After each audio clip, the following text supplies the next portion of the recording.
Merasa bersalah dengan diri sendiri. Teman-teman, kita pernah mengalaminya dan kalau kamu wanita di atas 38 tahun ke atas dan kamu seorang pelayan Tuhan yang mungkin sudah tahu banyak firman Tuhan dan diri kamu sendiri menjadi musuh kamu, dengarkan ini, mungkin ini bisa membantu setiap wanita-wanita hebat di luar sana.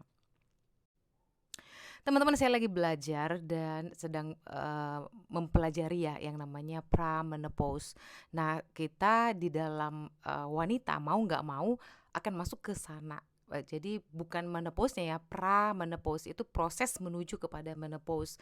Nah, di situ ada yang namanya hormon wanita yang bekerja di dalam tubuh kita sehingga ada perubahan hormon kayak gitu intinya ya, ada perubahan hormon sehingga kita mengalami yang namanya kayak seseorang yang mungkin merasa dirinya tidak lagi beriman, kehilangan iman, kehilangan pengendalian diri karena ada emosi yang mungkin tidak bisa dikontrol, ada perubahan karakter dalam dirinya sehingga antara firman Tuhan yang dia tahu dengan apa yang dia lakukan itu bertentangan dan itu mungkin membuat dia menjadi mundur dari pelayanan dan merasa tidak layak.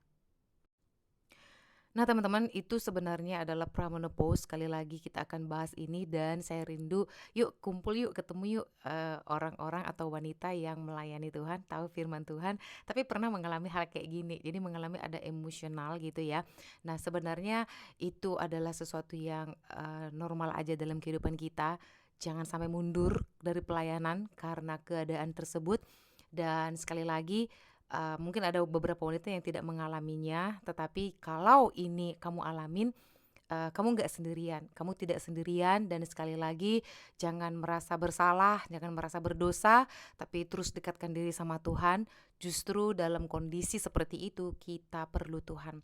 Jangan merasa bahwa ketika kamu mengalami seperti depresi, seperti mengalami kehilangan pengendalian diri, jangan merasa bahwa kamu lagi tidak beriman.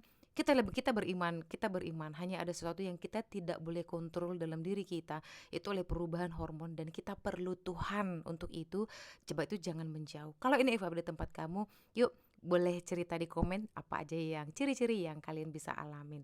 Tuhan Yesus memberkati dan semangat buat wanita hebat di luar sana.